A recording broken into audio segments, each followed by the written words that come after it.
Pejuang SNBT UTBK, ini tryout akbar kedua kita SNBT UTBK untuk bagian pengetahuan kuantitatif. Ada 15 nomor soal, waktunya 20 menit. Ini part kedua, jadi bagi kalian yang belum menonton atau belajar dari part pertama, linknya ada di bagian deskripsi ya. Kemudian, siapkan alat tulis dan kertas cakar. Nanti di kertas cakarnya kalian siapkan tempat jawabannya nomor 1 sampai nomor 15. Setiap layar itu nanti ada 5 nomor soal. Jadi kalian kira-kira saja waktunya sekitar 6 menit 30 detik. Kalau sudah lewat dari 6 menit 30 detik, sebaiknya lanjut saja ke layar kedua, ke layar ketiga, dan seterusnya. Nanti setiap layar muncul untuk 5 nomor soal, pause saja videonya, lalu kerjakan soalnya. Kalau sudah selesai, lanjut ke layar berikutnya. Sebelum kita mulai, jangan lupa dukungannya untuk memberikan like dan subscribe-nya, supaya kalian juga tidak ketinggalan dengan video-video seru selanjutnya. Baik, kita mulai saja. Ini dia soal di layar pertama. Kalian bisa pause videonya, lalu kerjakan.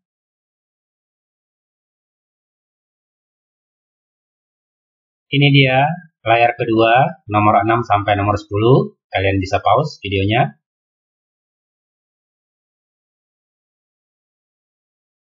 Ini layar ketiga, nomor 11 sampai nomor 15. Kalian bisa pause videonya, lalu kerjakan. Baik, kita bahas saja dari mulai nomor 1. Di soal nomor 1 ini diminta yang nilainya paling besar. Nah, kalau A dari B itu berlaku A kali B dengan syarat si A ini sebenarnya pecahan. Jadi dia harus pecahan. Pecahan artinya kalau setengah dari 4 itu sama dengan 2 gitu ya. Tapi kalau 2 dari 4, nah ini tidak berlaku A kali B ya. Si A ini harus pecahan. Jadi ini tinggal dikalikan 30 kali 20, langsung saja 3 kali 2, 6, ini 2,1 dikali 2,9 dan seterusnya. Tapi itu pun masih lama. Kalau kita jeli, kita perhatikan, kedua bilangan ini kalau dijumlahkan hasilnya 50. Jadi ternyata si A ini misalnya dia dari 25 ditambah 5 dikali 25 dikurang 5. Jadi ini rumusnya kan kalau X tambah Y dikali X kurang Y itu X kuadrat dikurang Y kuadrat. Jadi 25 kuadrat dikurang 5 kuadrat. Nah, semuanya ini pasti ada unsur 25-nya nanti. Jadi kita hanya melihat nilai dari 5 kuadrat ini. Nanti di sini berarti dia dikurang 4 kuadrat. 21 tambah 4, 25 kan? 22 tambah 3 itu 25. 28 dikurang 25 itu 3. Jadi ini juga dikurang 3 kuadrat. Dikurang 2 kuadrat. Dikurang 1 kuadrat. Jadi yang pengurangannya lebih kecil, itulah pasti nilainya lebih besar. Jadi sudah pasti pilihan jawaban E. Mudah sekali ya. Lanjut. Untuk soal yang kedua. Kalian tentu sudah mengerjakan tadi ya. Jadi yang diminta di sini pasangan nilai X dan Y. Ada berapa pasang yang sesuai dari persamaan ini? Nah, ini kita faktorkan. Difaktorkan. Di sini 15. Ini X. Supaya XY berarti di sini dikali Y. Lalu ada plus 1Y. Berarti di sini plus 1. Minus 2X berarti di sini minus 2. Tapi ini kelebihan 1 dikali minus 2. 1 dikali minus 2 itu min 2. Supaya sama, di sini kita harus kurangkan 2. Ini jadinya 13 ya. Berarti nilainya ini dan ini yang X plus 1 dan Y min 2 itu bisa 1 dan 13. 1 kali 13 itu 13. Atau 13 dan 1. Karena dia bilangan bulat, berarti berlaku kebalikannya. Jadi, ini sudah 2 pasang, lalu kebalikannya. Minus 1 dengan minus 13 dengan minus 1. Lawannya ya, lebih tepatnya ya. Jadi, plus minusnya. Berarti semua ada 4, tidak perlu dicari nilai X dan nilai Y-nya. Karena yang ditanya hanya berapa pasang. Jadi, jawabannya ada 4 pasang. Pilihan jawaban B. Selanjutnya, soal nomor 3. Nah, untuk soal yang nomor 3 ini, kalau ketemu soal seperti ini, biasanya kalian akan terfikirkan kalau ini harus dicari inverse-nya dulu. Nah, untuk ke inverse dulu itu pasti lebih lama. Padahal ternyata, kalau kita langsung masukkan si A, jadi A per A dikurang 3 sama dengan 4, ini lebih cepat untuk diselesaikan sampai ketemu nilai A-nya. Kalau kita kali silang, ini kan berarti A sama dengan 4A dikurang 4 kali 3, 12. Jadi kalau A ini pindah ke sini, berarti jadi 3A, minus 12 pindah jadi 12 di sini. Kita sudah ketemu A-nya 4, 3 kali 4 itu 12 ya. Kalau sudah ketemu 4, berarti ini 16 dikurang 4, jawabannya 12. Semoga jawaban kalian tadi benar ya. Next, soal yang keempat. Sedan dan truk katanya yang terpisah sejauh. Nah, ini artinya di sini ada sedan, lalu di sini ada truk. Dia ke arah sana, ini ke arah sini karena saling mendatangi. Laju rata-rata untuk sedan 65, truknya 45. Nah, dia berpapasan setelah, jadi kalau saling mendatangi, lajunya ini kita bisa tambahkan 65 ditambah 45 itu berarti 105. Kecepatan dikali waktu itu sama dengan jarak mereka semula, 26,25. Berarti si T kita bisa cari 105 dibagi 26,5. Nah, kita berpikir saja angka bulat, 0,25, karena di sini lumayan ya, tidak terlalu ribet angkanya. Kalau kita coba-coba angka 4, di sini pengalinya, 4 dikali ini ternyata dia cocok 105. Jadi nanti kita peroleh T ini ternyata 1/4 jam. Atau sama saja dengan 15 menit ya. 15 menit. Tinggal kita sesuaikan. Setelah bergerak selama 20-10 berarti bukan jawabannya. Setelah sedan bergerak sejauh. Nah, ini sekarang jaraknya. Jadi, sedan itu tadi 65. Jadi, jaraknya si sedan berarti 65 dikali 1/4 ya. Kali 1/4. Kalau jaraknya si truk itu berarti 45 dikali 1/4. Kita tinggal kalikan. Atau 65 dibagi 4. 6 dibagi 4 dapat 1. Sisa 2. 25 dibagi 4 itu 16 ya. 16, 24, sisa 1. 1/4 berarti 0,25 ya. 16,25. Kalau si truk 44 dibagi 4 itu dapat 11, sisa 1 berarti 0,25. Jadi yang tepatnya si truk sudah bergerak sejauh 11,25 km. Pilihan jawaban yang E. Kita lanjut. Soal yang kelima. Luas lahan di peta. Kalau 1/400, dia 16. Kalau 1/800, dia berapa? Nah, sebenarnya ini tinggal dibagi atau dikali. 4 dengan 8 itu 2 kali lipat. 2 kali lipat. Jadi pengalinya 2. Karena luas, maka ini kita pangkat 2 sama dengan 4. Artinya panjangnya 2 kali lipat, lebarnya 2 kali lipat. Jadi pengalinya 4. Nah, tinggal kita pikirkan ini dikali 4 atau dibagi 4. Itu masalahnya. Jadi kalau dikali 4, 16-nya dia 64. Kalau dibagi 4 dia 4. Jadi ini Kalaupun kita tidak tahu, pilihan untuk nembaknya B atau E. Nah, logikanya begini. Semakin kecil perbandingan skalanya, itu pasti gambarnya makin mendekati gambar sebenarnya. Jadi kalau gambar rumah, Dena rumah misalnya, dia gambar rumah, kalau skalanya makin kecil, maka makin kelihatan besar gambar rumahnya. Jadi, kalau skalanya makin besar, dia malah makin kecil kelihatan gambar di petanya ya. Jadi ini sebenarnya dibagi 4. 16 dibagi 4 itu 4, pilihan jawaban B.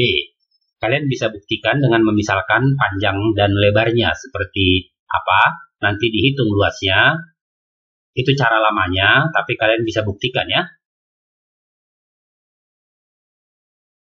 Soal yang ke-6, untuk tipe soal seperti ini, kalau ini volume, ini komposisi atau kadar, maka rumusnya P1K1 ditambah P2 K2 per P1 tambah P2. Inilah rumus cepat untuk campurannya. Jadi, kalau misalkan ini larutan gula, berarti ini manis sekali, ini kurang manis, dicampur, maka jadi manis sedang. Tapi tidak mungkin kadarnya langsung ditambah bagi 2 jadi 30 karena volumenya beda-beda. Volume yang ditambahkan. Jadi berlaku persamaannya seperti itu.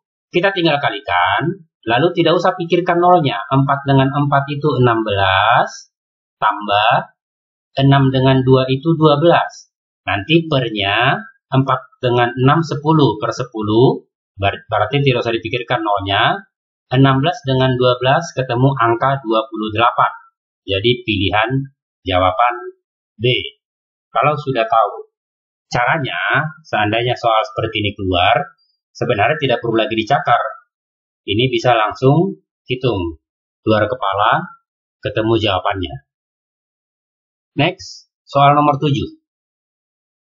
Barisan geometri. Nah, barisan geometri ini suku ketiga, ini suku pertama.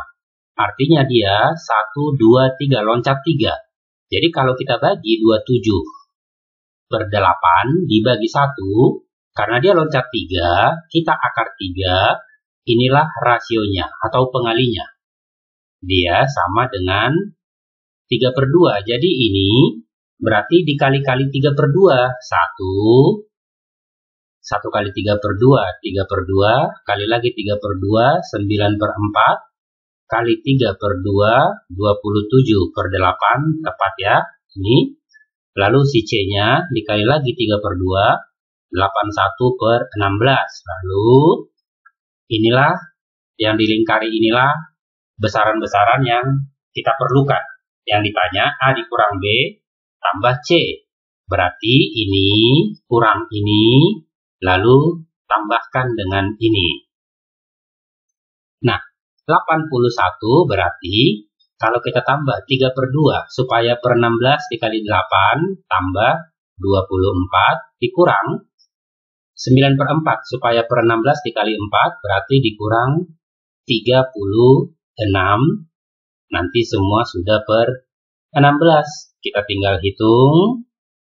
Ternyata dia 69 per 16. 69 per 16, 16 dikali 4 itu 64. Berarti dapat 4. Lalu sisanya 64, sisanya 5. 5 per 16. Nah, setengah itu kalau 8 per 16, ini masih 5. Jadi ini tidak sampai 4,5. Berarti bilangan bulat terdekatnya adalah 4. Pilihan jawaban C. Begitu ya. Selanjutnya, soal yang ke-8. Diketahui katanya data bilangan asli terurut. Jadi kalau sudah terurut itu berarti si P ini hanya bisa kemungkinan 2 atau 3 atau 4. Karena dia bilangan asli dan sudah terurut ya. Jadi nilainya si P itu 2, 3 atau 4. Lalu yang A, data tersebut tidak memiliki modus. Nah, kalau P-nya 2, maka ada modusnya 2. Oh, 5 juga bisa ya, masih terurut kalau 5. Jadi kalau P-nya 5, maka modusnya 5. Jadi yang A itu sudah pasti salah. B, rata-rata nilai tidak lebih dari 5. Nah, kalau 5, berarti jumlah semuanya ini 5 kali 4 harus 20. 8 dengan 2, 10. Ini sementara sudah 15 ditambah P. Rata-rata nilai bisa lebih. Tidak mungkin ya, karena P paling tinggi angka 5. Jadi, paling besar rata-ratanya 5. Ini salah. C. Jangkauan data bisa lebih dari 6. Jangkauan sudah jelas terbesar dikurang terkecil, jadi sudah jelas jangkauannya ini 6 berapapun nilai P. Ini salah. Median data sama dengan 5. Median itu tengah-tengah. 5 kalau P-nya 5. Kalau P-nya 4 atau 3 atau 2, maka mediannya bukan 5. Jadi ini juga salah. Berarti yang benar adalah pilihan E. Kalian buktikan ya, modusnya katanya bisa saja 2. Betul ya, kalau P-nya 2. Atau 5. Betul juga, kalau P-nya 5, modusnya 5. Next, kita lihat nomor 9. Nilai dari 73 dikali 37 kuadrat dikurang. Wah, kalau kalian hitung ini semua manual, P-nya berapa, Q-nya berapa, itu pasti lama sekali ya. Nah, ditanya hubungan kuantitas P dan Q. Jadi, ini sebenarnya tadi kan sudah ada di soal yang pertama. X kuadrat dikurang Y kuadrat itu sama dengan selisih dikali jumlah. Ini selisihnya 1. Jumlahnya 73, jadi ini sebenarnya 73 dikali 73, jadi 73 kuadrat, dikurang 72 kuadrat. Ini juga selisihnya 1, berarti hasilnya tinggal jumlahnya, 145. Lalu kita hitung yang Q, ini juga begitu, ini selisihnya 5, dikali jumlahnya 29. Kalau kita hitung ini 5 kali 30 150 kurang 5. Ternyata dia juga 145 ya. 5 kali 29 itu 145. Jadi ternyata si P itu sama dengan si Q, pilihan jawaban C. Next, kita lihat soal nomor 10. Ayah ibu 3 anak, baris berfoto, banyak cara, oke. Ada 5 orang, ayah, ibu, dan 3 anak.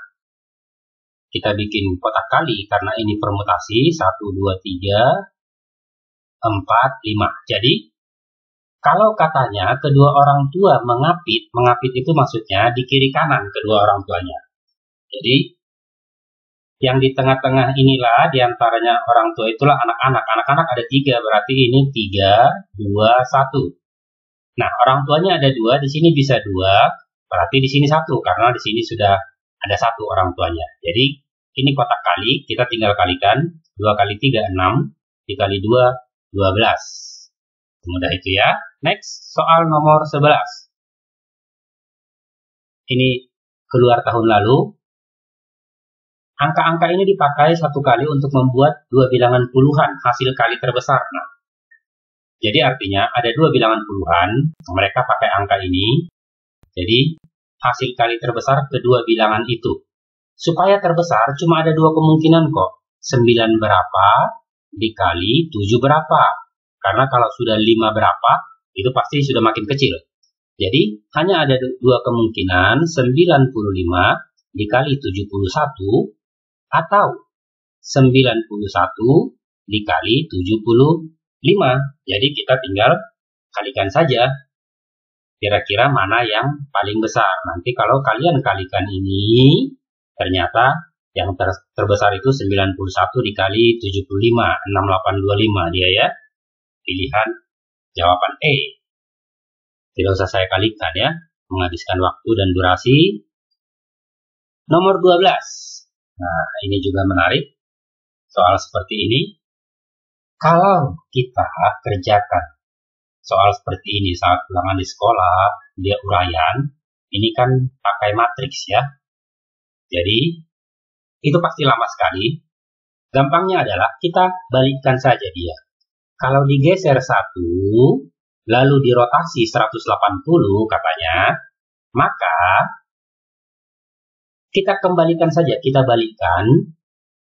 Jadi, dirotasi dulu, baru digeser. Kalau dirotasi 180, kebalikannya tetap saja rotasi 180.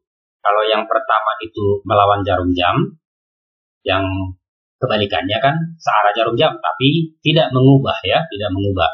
Jadi yang pasti, kalau perlakuan A lalu B, kebalikannya B dulu, baru A, tapi nanti lawannya. Jadi, Y sama dengan min X kuadrat. Kalau dirotasi 180 derajat, berarti dibalik. Kalau min X kuadrat itu minus kan dia telukuk begini ya. Berarti dia menjadi seperti ini. Jadi Y sama dengan X kuadrat. Kemudian digeser 1 ke atas. Berarti kebalikannya kita geser 1 ke bawah. Kalau digeser 1 ke bawah, berarti Y. Kalau ke atas, dia Y min 1. Kalau ke bawah, jadinya Y plus 1. Ini sama dengan X kuadrat. Nah, lalu dia bilang, sudah ketemu kita kurvanya ya. Memotong sumbu X. Memotong sumbu X itu kalau Y-nya 0, berarti X kuadrat sama dengan 1. Itu artinya X-nya plus minus 1. Yang plus minus 1 itu pilihan jawaban B. Semoga kalian benar ya. Ini termasuk kategori soal sukarnya. Soal nomor 12 ini. Jadi kalian pahami lagi. Next, soal nomor 13. Perbandingan segitiga yang diarsir dan tidak. Jadi, yang tidak itu, ini dan ini, gabungan ini dan ini. Yang diarsir, yang di tengah-tengah ya. Kalau benar-benar kita hitung pakai rumus segitiga, ini pasti lama sekali. Padahal sebenarnya, ketiga segitiga ini tingginya sama. Kalau tingginya sama, yang namanya luas itu kan alas kali tinggi per 2. Jadi, perbandingan luasnya karena tingginya sama, itu hanya perbandingan alasnya saja. Diarsir dan tidak. Kalau yang diarsir itu 1, 2, 3, 4, 5. Alasnya 5 satuan. Yang tidak, ini 1, 2, lalu 3, 4, 5 juga. Ternyata 5 banding 5, kita dapat 1 banding 1. Semudah dan secepat itu ya. Next, soal nomor 14. 3 koin dilempar undi 3 kali katanya. Peluang muncul 2 angka adalah P dan peluang muncul 2 gambar adalah Q. Ini dilemparnya 3 kali. Dia hanya menanyakan nilai P dan Q itu seperti apa? Siapa lebih besar, siapa lebih kecil, ataukah sama, atau tidak bisa dicari. Jadi, kalau satu koin, peluang angka dan peluang gambar itu sama. Artinya, mau dilempar berapa kali pun, kalau yang ditanya peluang muncul angka dan atau peluang muncul gambar, itu pasti hasilnya sama, peluangnya sama. Jadi ini tidak perlu dihitung, sudah pasti ketemu P sama dengan Q. Kita hanya perlu menghitung dia kalau ditanya berapa hasilnya, berapa peluangnya. Oke, mudah sekali ya. Next, soal terakhir, nomor 15. Kubus ABCD EF GH. Jadi untuk soal kubus seperti ini, mau nggak mau memang di kertas cakar kita harus gambar. Kalau nggak, susah kita membayangkan. Jadi, kalau kita sudah gambar, ketemu gambarnya seperti ini, baru kita gambar lagi apa yang diketahui. Jarak titik A ke diagonal CH katanya. Ini A, ini CH, dia diagonal sisi ya. Berarti jaraknya si A ke dia, kalau kita hubungkan si A dengan C, di sini A dengan H, sudah kelihatan dia segitiga ACH. A ke C itu sama dengan C ke H, sama dengan A ke H, karena sama-sama diagonal sisi. Berarti ini segitiga sama sisi. Jadi jarak titik A ke garis CH itu adalah garis tinggi dari segitiga sama sisi. Jadi kalau kita pindahkan segitiga ACH-nya, gambarnya seperti ini. Jadi kita dapatkan sebenarnya garis biru ini yang ditanya. Ini sebenarnya yang ditanya ya. Nah, A ke H tadi diagonal sisi, itu kan sisi akar 2 pada kubus ya. Jadi kalau setengahnya itu jadi setengah dari sisi akar 2. Tadi sisinya 2, berarti pada kubus panjang sisi. Ini tidak ikut ini ya, panjang sisi itu tidak pangkat 3. Nah, jadi kita tinggal Pitagoras saja. Ini dikuadratkan 8. Ini dikuadratkan 2. Berarti 8 dikurang 2, 6. Jadi hasilnya akar 6. Pilihan jawaban C. Mudah ya. Mungkin hanya menggambarnya yang lama waktu kalian mengerjakan ini. Nah, bagaimana pekerjaan kalian? Apakah ada yang benar semua? Kalau masih ada yang salah, nanti diulang lagi sampai bisa ya. Sayang kalau nanti soal seperti itu ternyata keluar. Semangat terus belajarnya, semangat terus berjuangnya. Semoga berhasil.